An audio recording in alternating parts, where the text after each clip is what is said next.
స్లవ్ గురుతు పిత పుత్ర పరిశుద్ధాత్మ నామమున ఆమెన్. పునీత మత్తయి గారు రాసిన శుభవార్త 5వ అధ్యాయము 13వ వచనము నుంచి 16వ వచనము వరకు. మీరు భూమికి ఉప్పు వలెనున్నారు. ఉప్పు తన ఉప్పుదనమును కోల్పోయిన ఎడల దానిని తిరిగి పొందలేదు.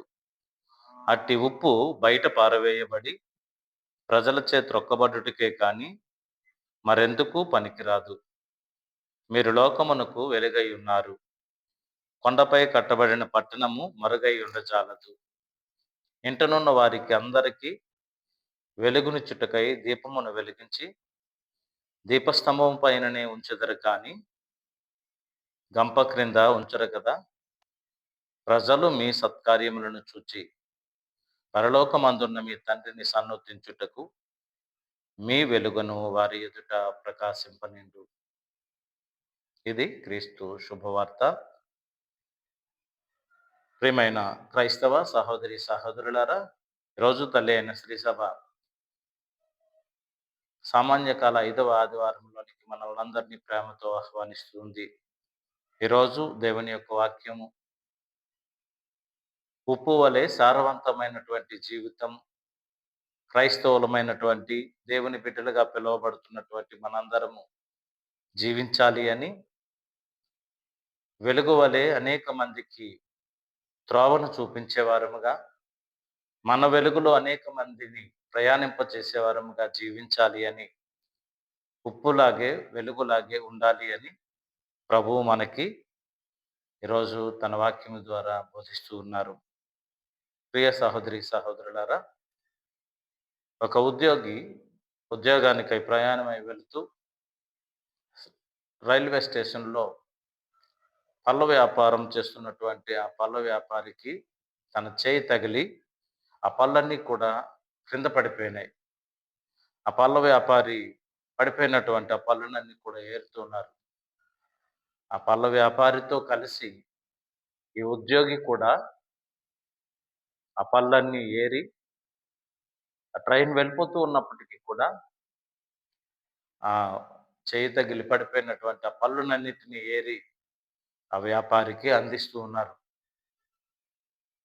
చివరికి ఆ వ్యాపారి ఆ ఉద్యోగితో అడుగుతూ ఉన్నారు, అయ్యా, మీరు క్రైస్తవులా, మీరు దేవుని బిడ్డ అని చెప్పి ఆ పళ్ళ వ్యాపారి ఆ ఉద్యోగితో అడుగుతూ ఉన్నారు. అప్పుడు ఉద్యోగి చెప్తూ ఉన్నారు, అవును, నేను దేవుని బిడ్డని, నేను ఒక క్రైస్తవుడని అని చెప్పి తెలియపరుస్తూ ఉన్నారు. ప్రియ సహోదరి సహోదరులారా, ఆ ఉద్యోగి చేసినటువంటి ఆ త్యాగము, ఆ ఉద్యోగి చేసినటువంటి ఆ సాటి మానవుని ఎడల చేసినటువంటి ఆ కార్యక్రమము, ఆ పళ్ళు ఏరి అందించినటువంటి ఆ సంఘటన, ఆయన క్రైస్తవుడు అని, దేవుని బిడ్డ అని తెలియచేస్తూ ఉన్నాడు. ప్రియ సహోదరి సహోదరులారా, ఈరోజు దేవుని యొక్క వాక్యము మనం చదువుకున్న శుభవార్తలో, మత్తయి శుభవార్త 5వ అధ్యాయము 16వ వచనములో, ప్రజలు మీ సత్కార్యములను చూచి మీ తండ్రిని సన్నుతించుటకు మీ వెలుగును ప్రకాశింపనిండు అని ప్రభు మనల్ని అందరినీ కూడా ఆహ్వానిస్తూ ఉన్నారు. ప్రియ సహోదరి సహోదరులారా, ఆ ఉద్యోగి చేసినటువంటి ఆ మంచి కార్యమునకు గాను, ఆ ఉద్యోగి చేసినటువంటి ఆ వ్యాపారికి చేసినటువంటి సహాయమునకు గాను దేవుడు మహిమ పరపబడుతూ ఉన్నారు. ప్రియ సహోదరి సహోదరులారా, ఇటువంటి జీవితాలను మనము కూడా జీవించాలి. మన క్రియల ద్వారా, మన ఆలోచనల ద్వారా, మన మాటల ద్వారా అనేక మందిని దేవుని సన్నిధికి నడిపించేవారముగా, మనము దేవుని బిడ్డలమని అందరూ కూడా తెలుసుకునేలాగున మనము సత్కార్యములు చేయాలి అని, మంచి కార్యములు చేయాలి అని, మేలైనటువంటి కార్యములు చేయాలి అని ప్రభు ఈరోజు మనందరికీ కూడా తెలియపరుస్తూ ఉన్నారు. ప్రియ సహోదరి సహోదరులారా, ఇంకొక ఉదాహరణగా మనం చూస్తాం. హైదరాబాద్లో ఒక ఉద్యోగిని ఒక క్రొత్త ఉద్యోగంలో జాయిన్ అయ్యి ఆ ఉద్యోగిని జాయిన్ చేసుకున్నటువంటి ఆ మేనేజర్, ఆ ఉద్యోగిని వైపు ప్రతిరోజు మొహపు చూపులు చూస్తూ ఉన్నాడు. కానీ ఆ ఉద్యోగిని తన పని తాను చేసుకుంటూ, సాయంకాలం అయ్యేసరికి డ్యూటీ నుండి వెళ్ళిపోతూ, సిన్సియర్‌గా ఉదయాన్నే వచ్చి, సాయంకాలం వరకు తన పని తను చేసుకుంటూ వెళ్ళిపోతూ ఉండేది. 20 రోజుల తర్వాత ఆ మేనేజర్ ఆ ఉద్యోగం ఇచ్చినటువంటి ఆహ్, కంపెనీ ఓనర్ పిలిచి ఆ అమ్మాయితో చెప్తూ ఉన్నారు. అమ్మా, నేను 20 రోజుల నుంచి నిన్ను చూస్తూ ఉన్నాను. అబ్జర్వ్ చేస్తూ ఉన్నాను. ఇదిగో నువ్వు కనీసం అటు ప్రక్క గాని, ఇటు ప్రక్క గాని నీ చూపును మళ్లించకుండా నీ పని నువ్వు చేసుకొని వెళ్తూ ఉన్నావు. నువ్వు క్రైస్తవురాలివా? నువ్వు దేవుని నమ్ముకున్నావా? అని చెప్పి ఆయన అడిగినప్పుడు ఆహ్, ఆ స్త్రీ చెప్తున్నటువంటి మాట, ఆ ఉద్యోగిని చెప్తున్నటువంటి మాట, అవును, నేను దేవుణ్ణి నమ్ముకున్నాను. నేను దేవుని బిడ్డని. నేను క్రైస్తవరాలిని. దేవుడు నాకిచ్చినటువంటి ఒక ఖచ్చితత్వం. ఇదిగో ఉప్పు వలె, వెలుగు వలె ఎక్కడ ఉన్నా, ఏ ప్రాంతంలో పనిచేస్తూ ఉన్నా, దేవునికి మహిమకరముగా నేను జీవించాలి అని నా దేవుడు నాకు నేర్పించి ఉన్నారని చెప్పి అక్కడ సాక్ష్యం ఇస్తున్నటువంటి ఆ సంఘటన. ప్రియ సహోదరి, సహోదరులారా, ఇలాగ మనం చూస్తే మన చరిత్రలో చాలా విషయాలు మనకి కనిపిస్తూ ఉంటాయి. దేవునికి సాక్షులుగా జీవించినటువంటి ఆ సంఘటనలు. మనం ఆదికాండం నుంచి మనం చూస్తే ఎన్ని ఇబ్బందులైనా, ఎన్ని కష్టాలైనా మనం చూస్తే అనేక మంది భక్తులు అబ్రహాము దగ్గర నుంచి అబ్రహాం, ఈసాకు, యాకోబు, యోసేపు మరి అనేక మందిని మనం చూస్తూ ఉన్నాం. ఎన్ని ఇబ్బందులొచ్చినప్పటికీ కూడా దేవుని మీద ఆధారపడి జీవిస్తూ ఉప్పు వలె ఉప్పదనము కలిగి రుచిని తమ జీవితాలలో చూపించినటువంటి సంఘటనలు, కోకొల్లలు మనము చూస్తూ ఉన్నాం. ఈరోజు ప్రభువు చెప్పే మాటలు, మీ సత్కార్యములు, ప్రజలు మీ సత్కార్యములు చూచి మీ తండ్రిని సన్నుతించుటకు మీ వెలుగు ప్రకాశింపనిండి. ఆ ఉద్యోగి రైల్వే స్టేషన్‌లో చేసినటువంటి ఆ త్యాగం. ఆ ఉ అదిగో ఇక్కడ హైదరాబాద్‌లో ఉద్యోగిని చేసినటువంటి ఆహ్, ఉద్యోగ ఉద్యోగములో మనం చూస్తూ ఉన్నాం. ప్రభువుని కలిగి ఉండడం, ఖచ్చితత్వం కలిగి ఉండడం, వారి ప్రకాశించే జీవితాలను కలిగి ఉండడం మనము చూస్తూ ఉన్నాం. ప్రియ సహోదరి, సహోదరులారా, ఈరోజు ప్రభువు మనకిదే చెప్తున్నారు. ఉప్పు వలె మీరుండాలి. మీ జీవితాల ద్వారా, మీ ప్రవర్తనల ద్వారా, మీ నడవడికల ద్వారా అనేక మందికి రుచిని రుచిని చూపించేవారుగా ఉండాలి. మీ రుచిని చూచి అందరూ కూడా మీ దగ్గరికి రావాలి. మీ అడుగులో అడుగు వేస్తూ నడవాలి అని ప్రభు చెప్తున్నారు. అటువంటి జీవితాలను దేవుని బిడ్డలుగా ఉన్నటువంటి మనము, క్రైస్తవులుగా ఉన్నటువంటి మనము జీవించాలి అని మనము ఈరోజు ఈ పాఠం ద్వారా నేర్చుకుందాం. ప్రియ సహోదరి, సహోదరులారా, ఉప్పు గురించి కొన్ని నిమిషాలు మనం మాట్లాడుకుందాం. ఉప్పుకి ఉన్నటువంటి గుణాలను మనందరికీ తెలిసినటువంటివే. ఉప్పు మనకి ఒకసారి చూస్తే మొట్టమొదటి గుణం ఉప్పు తెల్లగా ఉంటుంది. మనందరికీ తెలుసు. సాల్ట్ ఉప్పు అనేది తెల్లగా ఉంటుంది. అంటే దాన్ని ఉప్పు వలె ప్రభువు ఉండాలి అని చెప్పటానికి కారణం. తెల్లగా ఉన్నటువంటి ఆ ఉప్పు తెలుపు మనకి పవిత్రతకు గుర్తుగా, పరిశుద్ధతకి గుర్తుగా మనం చూస్తూ ఉన్నాం. ప్రియ సహోదరి, సహోదరులారా, మనం శుద్ధులముగా ఉండాలి. మన ఉద్యోగములో, మన వ్యాపారములో, మన వ్యవసాయములో, ప్రతి దాంట్లో మనం ఏ పని చేస్తున్నాం, మన కూలి పనిలో మనము పరిశుద్ధత కలిగి ఉండాలి అని చెప్పి ప్రభువు మనకి తెలియపరుస్తున్నారు. ఉప్పు వలె పరిశుద్ధంగా ఉండాలి. ఉప్పు ఎలాగ తెల్లగా ఉంటదో, మన హృదయాలు కూడా మనం పరిశుద్ధంగా ఉండాలి, శుద్ధత కలిగి ఉండాలి అని చెప్పి ప్రభువు మనకు తెలియపరుస్తున్నారు. మనం పోయిన వారం మనం ధ్యానం చేసుకున్నాం. అష్టధన్యతలు. మరి ఆ అష్టధన్యతలు ఎవరిలో ఉంటాయో వారు ఉప్పు కలిగి ఉన్నట్లే, ఉపదనం కలిగి ఉన్నట్లే, రుచిని కలిగి ఉన్నట్లే. ఆ అష్టభాగ్యాలు ఎవరిలో అయితే ఉన్నాయో వారు వెలుగును కలిగి ఉన్నట్లే, వెలుగు పుత్రులే. ప్రియ సహోదరి, సహోదరులారా! ఇక్కడ మనం చూస్తూ ఉన్నాం ఉప్పు తెల్లగా ఉంది. పరిశుద్ధతకి గుర్తు కాబట్టి, మన అష్టభాగ్యాల్లో మత్తయి శుభవార్తలో 5వ అధ్యాయము 8వ వచనములో మనం చూస్తాం. హృదయ శుద్ధి కలవారు ధన్యులు, వారు దేవుణ్ణి దర్శింతురు. దేవుణ్ణి దర్శించాలి అంటే హృదయ శుద్ధి కలిగి ఉండాలి. మన జీవితాలలో పరిశుద్ధత ఉండాలి. ఉప్పు లాంటి తెల్లదనము, అదే పరిశుద్ధత కలిగి జీవించాలి అని ఉప్పు మనకి తెలియపరుస్తూ ఉంది. ప్రియ సహోదరి, సహోదరులారా! తెస్సలోనీయులకు రాయబడిన మొదటి లేఖ 4వ అధ్యాయము 7వ వచనములో మనం చూస్తాం. పౌలు గారు చెప్తూ ఉన్నారు. తెస్సలోని ప్రజలకు రాస్తూ, పవిత్రముగా ఉండుటకు దేవుడు మనల్ని పిలిచాడు. అటువంటి పరిశుద్ధమైన జీవితం జీవించాలి. ప్రియులారా, యోసేపు జీవితంలో మనం చూస్తూ ఉన్నాం. అదుగో యజమానిని భార్య ఆయనపై కన్ను వేసినప్పుడు, పదే పదే రమ్మని పిలిచినప్పుడు, అదుగో యోసేపు యొక్క పవిత్రత, యోసేపు యొక్క అదుగో ఉత్ ఇదిగో ఉప్పుదనం, యోసేపు యొక్క రుచి మనం అక్కడ చూస్తూ ఉన్నాం. ప్రియ సహోదరి, సహోదరులారా! అటువంటి ఉప్పదనం మన శోధనలలో, మన బాధలలో, మన కష్టాలలో కూడా మనం ఉప్పదనము కలిగి జీవించాలి. అదే దేవుని మీద ఆధారపడి జీవించాలి. పరిశుద్ధత కలిగి జీవించాలి అన్నటువంటి సత్యాన్ని మనం ఉప్పును చూసి మనం నేర్చుకోవటానికి ప్రయత్నం చేద్దాం. ప్రియ సహోదరి, సహోదరులారా! తర్వాత ఉప్పు రుచినిస్తుంది. ఉప్పు రుచినిస్తుంది. మొదటిది తెల్లగా ఉంటుంది. రెండవది రుచినిస్తుంది. ఉప్పు మనం చూస్తాం. మనం తింటున్నటువంటి ప్రతి పదార్థములో ఉప్పుని మనం చేరుస్తాం. ఎందుకంటే ఉప్పు లేని కూర గొప్పదు రుచులు అని మనము చదువుతూ ఉన్నాం, తింటూ ఉన్నాం. అందులో ఉప్పు తక్కువైతే ఏ పదార్థాన్ని కూడా మనం తినలేము. మనందరికీ తెలుసు ఉప్పు గురించి. ఉప్పు లేని కూరే కాదు, చారే కాదు, ఏదైనా సరే మనము రుచి చూడలేము.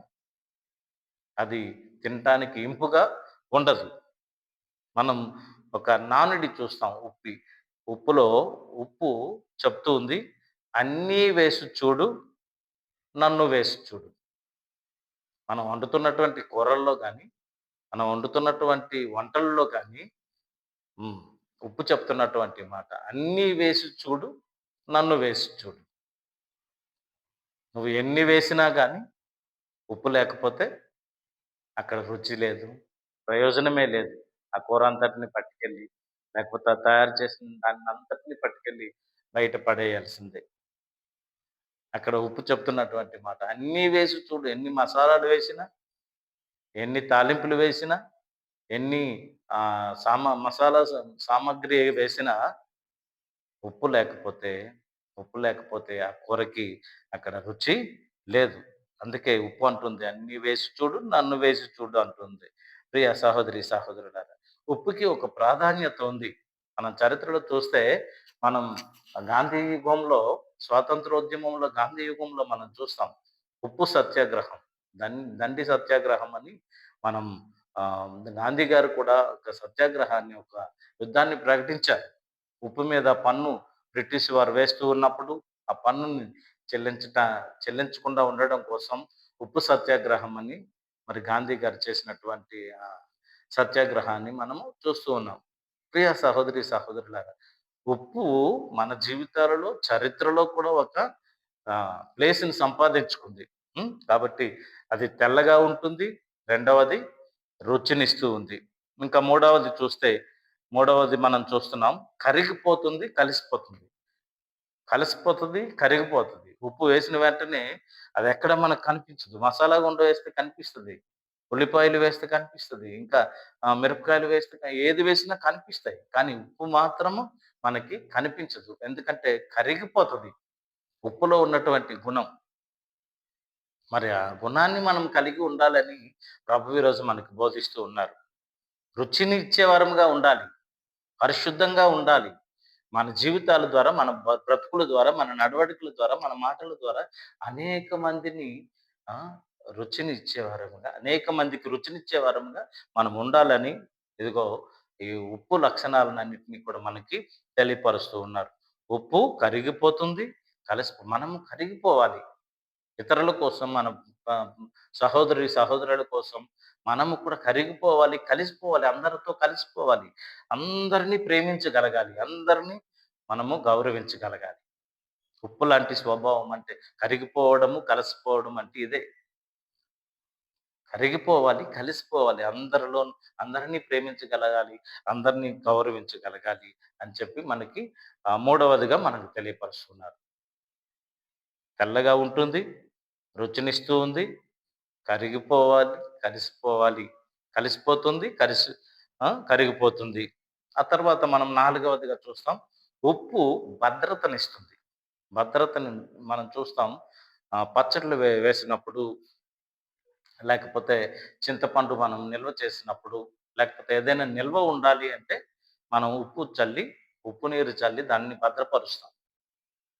దాన్ని మనం సైన్స్‌లో నిర్జలీకరణం అంటాం. నిర్జలీకరణం అంటే నిల్వ చేయడం. ప్రియ సహోదరి, సహోదరులారా, అదిగో మనకి నాలుగవదిగా ఉప్పు భద్రతనిస్తుంది. నిల్వ చేస్తుంది. అంటే కాపాడుతుంది. మనము కూడా అనేక మందిని మన జీవితాల ద్వారా, మన ప్రవర్తనల ద్వారా అనేక మందిని రక్షించగలగాలి. కాపాడగలగాలి. వాళ్ళకి ఆహ్, దేవునిలోను నడిపించగలగాలి. ఉప్పు ఏ విధంగా అయితే పాడవకుండా కాపాడుతూ ఉందో, మిగిలినటువంటి సహోదరులందరినీ కూడా మనము దేవుని సన్నిధిలోనికి తీసుకొని రావాలి. ఉప్పు లాంటి ఆ స్వభావం మనము కూడా కలిగి ఉండాలి అని ప్రభు ఇదిగో ఉప్పును మన ముందు ఉంచుతూ ఉన్నారు. చివరిగా మనం చూస్తాం. ఇది అందరికీ అందుబాటులో ఉంటుంది. మనం చూస్తాం. ఉప్పు లేనటువంటి ఇల్లు ఎక్కడ ఉండదు. ఉప్పు లేనటువంటి ఇల్లు ఎక్కడ ఉండదు. కాబట్టి అది అందుబాటులోనే ఉంటుంది. కిచెన్ రూమ్‌లో ప్రతి ఇంట్లో కూడా ఉంటుంది. కాబట్టి ప్రియులారా, మనము కూడా ఉప్పులాగే మనము కూడా దేవునికి అందుబాటులో ఉండాలి. ప్రియ సహోదరి, సహోదరులారా. అందుకే మీరు ఉప్పు వలె ఉండండి అని చెప్తున్నారు. ఉప్పు లాంటి సారము కలిగినటువంటి వారుగా మీరు ఉండాలి. ఉప్పు ప్రాధాన్యత గురించి మనం చూస్తాం. రాజుల రెండవ గ్రంథం రెండవ అధ్యాయము 19వ వచనం నుంచి 22వ వచనం వరకు మనం చూస్తే, మనము పశ్చాత్తాప సాంగ్యంలో జలాన్ని శుద్ధి చేయడానికి ఉప్పును కలుపుతున్నటువంటి సంఘటన మనం చూస్తాం. అక్కడ గురువు చేస్తున్నటువంటి ప్రార్థన మనం చూస్తాం. ఇదిగో నీటిని నిస్సారమును పోగొట్టుటకు ఉప్పును అందులో కలుపమని ఎలీషియా ప్రవక్త ద్వారా మీరు ఆజ్ఞాపించితిరి అని గురువు ఆ నీటిని ఆశీర్వదిస్తూ, ఉప్పుని ఆశీర్వదిస్తూ, ఆ ఉప్పుని నీటిలో కలిపినప్పుడు అది పవిత్ర జలాలుగా తయారు చేయబడుతూ ఉన్నాయి. అంటే ఉప్పు ఇదిగో ఇక్కడ పరిశుద్ధపరుస్తుంది. ప్రియ సహోదరి, సహోదరులారా, ఎలీషా ప్రవక్త ద్వారా ఆహ్, ప్రభు చెప్పినటువంటి ఆ సంఘటన ఇప్పుడు మనం చెప్పుకున్న రిఫరెన్స్ రాజులు రెండవ గ్రంథం, రెండవ అధ్యాయం 19-22 వరకు ఉన్న వచనాలలో మనం చూస్తూ ఉన్నాం. అలాగనే లేవి కాండములో కూడా రెండవ అధ్యాయము 13వ వచనములో ఉప్పు లేకుండా ఏ బలి కూడా స్వీకరించునని ప్రభువు చెప్తూ ఉన్నారు. ప్రతి బలిలో ఉప్పుని చేర్చమని ప్రభువు చెప్తున్నటువంటి సంఘటన మనకి అక్కడ లేవికాండము 2వ అధ్యాయము 13వ వచనంలో మనం చూస్తాం. యెహెజ్కేలు గ్రంథం 16వ అధ్యాయం 4వ వచనంలో కూడా ఉప్పు శుద్ధికి గుర్తు. పరిశుద్ధతకి గుర్తు. ఆ! అది శుద్ధి చేస్తుంది. మనం చూస్తాం. మనకి సముద్రాలలో స్నానాలు చేస్తూ ఉంటారు చాలామంది. చూస్తాం. చర్మ వ్యాధులు ఉన్నటువంటి వారికి ముఖ్యంగా అటువంటి సముద్రాలలో ఉప్పు నీటిలో స్నానం చేస్తే శరీరం శుద్ధి పడతది అని చెప్పి చాలామంది సలహా ఇస్తూ ఉంటారు. చర్మ వ్యాధులు కొన్ని ఆహ్, అక్కడ శుద్ధి చేయబడతాయి.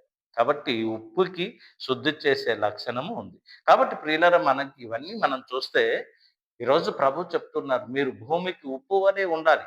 రుచినిచ్చేవారుగా ఉండాలి. ఇదిగో అక్కడ హైదరాబాద్‌లో ఉద్యోగం చేస్తున్నటువంటి అమ్మాయిలాగే, అదిగో ఆ ఉద్యోగి ట్రైన్ ఆలస్యమైనప్పటికీ కూడా ఆ పండ్ల వ్యాపారికి సహాయం చేస్తున్నటువంటి విధంగా మన జీవితాలలో, మన బ్రతుకులలో, మన నడవడికలలో మన ఉప్పదనం చూపించగలగాలి అని ప్రభు ఈరోజు మనకి ఉప్పును మన ముందు ఉంచుతూ ఉన్నారు. మరి మరికొద్ది నిమిషాల పాటు వెలుగును గురించి మనం తెలుసుకుందాం. ప్రియ సహోదరి, సహోదరులారా, అదిగో లైట్ హౌస్ లాగుండాలి.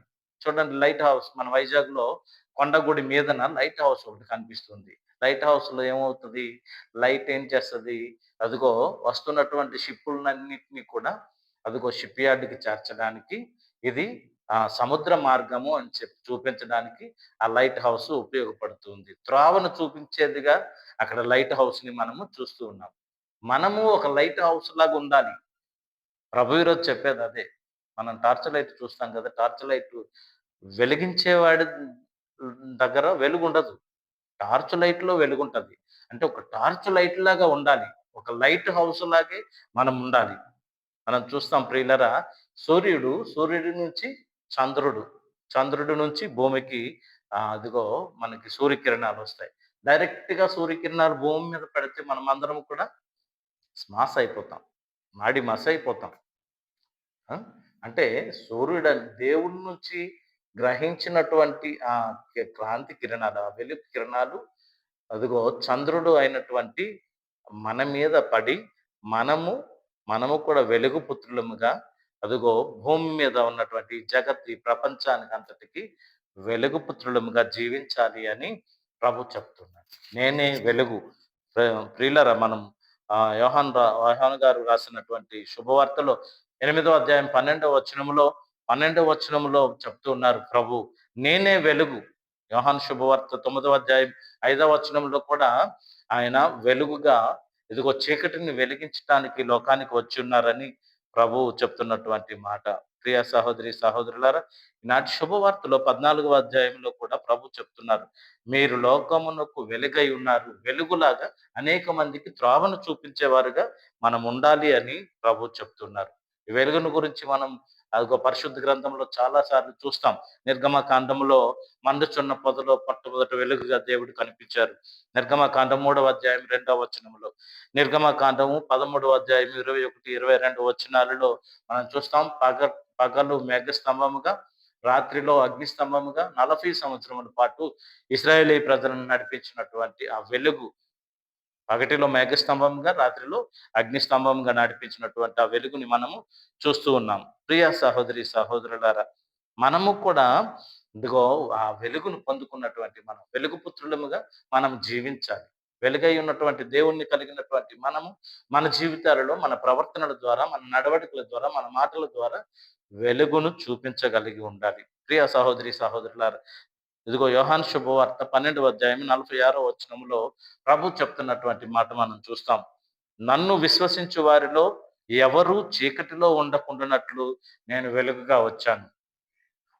విశ్వాసులమైనటువంటి మనము, దేవుని పిల్లలమైనటువంటి మనము, దేవుని మీద ఆధారపడి జీవిస్తున్నటువంటి మనము ఆ వెలుగును పొందుకొని, ఆ వెలుగును మన ద్వారా అనేక మందికి త్రోవను చూపించడానికి, అనేక మంది మనల్ని అనుసరించటానికి, ఆ వెలుగును చూపించటానికి సిద్ధపడదాం. ప్రియ సహోదరి, సహోదరులారా, లోకమును మనము వెంబడించడం కాదు, లోకమే మనల్ని వెంబడించాలి. ప్రభు చెప్తున్నటువంటి లోకమును మనం వెంబడించడం కాదు. ఇదిగో ఒక వెలుగుగా లోకమే మనల్ని వెంబడించాలి. అందుకే వెలుగుగా మనం ఉండాలి. ప్రియ సహోదరి, సహోదరులారా, ఈ లోకంలో ఉన్నవన్నీ కూడా ప్రాపంచికములు. వెలుగు పుత్రులముగా మనం ఉండాలి. ప్రభు అంటారు కదా! యోహాను గారు రాసిన మొదటి లేఖ 2వ అధ్యాయం 15, 16 వచనాలలో ఈ లోకమును ప్రేమింపకుడు. ఈ లోకములో ఉన్నవన్నీ ప్రాపంచికములే. ఇవి దేవుని నుండి వచ్చినవి కాదు అని ప్రభు చెప్తున్నటువంటి మాట మనము వాక్యంలో చూస్తాం. ప్రియ సహోదరి, సహోదరులారా, మరి అటువంటి వెలుగును పొందుకొని నడిచినటువంటి బైబిల్ గ్రంథంలో ఉన్నటువంటి వారిని మనం చూస్తాం. అబ్రహాము, ఇసాకు, యాకోబు, యోసేపు, నోవా, లోతు, ఇంకా మరియ తల్లి, అపోస్తలులందరూ ఆ వెలుగును పొందుకున్నారు. ఈరోజు అనేక మంది సేవకులు, అనేక మంది భక్తులు, అనేక మంది దేవుని బిడ్డలుగా పిలువబడుతున్నటువంటి వారు ఇటువంటి వెలుగును పొందుకున్నారు. గొప్పదనముగా జీవిస్తూ ఉన్నారు. ఈరోజు క్రైస్తవ మతం వ్యాప్తి చెందటానికి కారణం వారిచ్చినటువంటి ఆ ఉప్పే. వారు చూపించినటువంటి ఆ వెలుగే.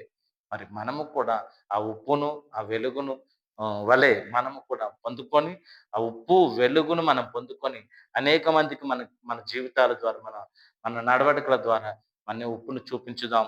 వారికి రుచిని చూపిద్దాం. మన వెలుగులో వారిని నడిపించడానికి ప్రయత్నం చేద్దాం.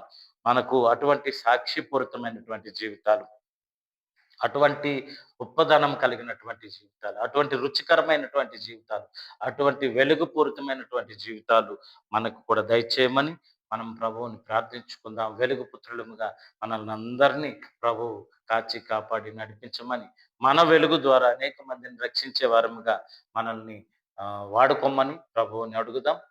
అటువంటి దేవుని బిడ్డలుగా మనం నిలుపుమని ప్రభువుని ప్రార్థించుకుందాం. పిత, పుత్ర, పరిశుద్ధాత్మ నామమున ఆమేన్.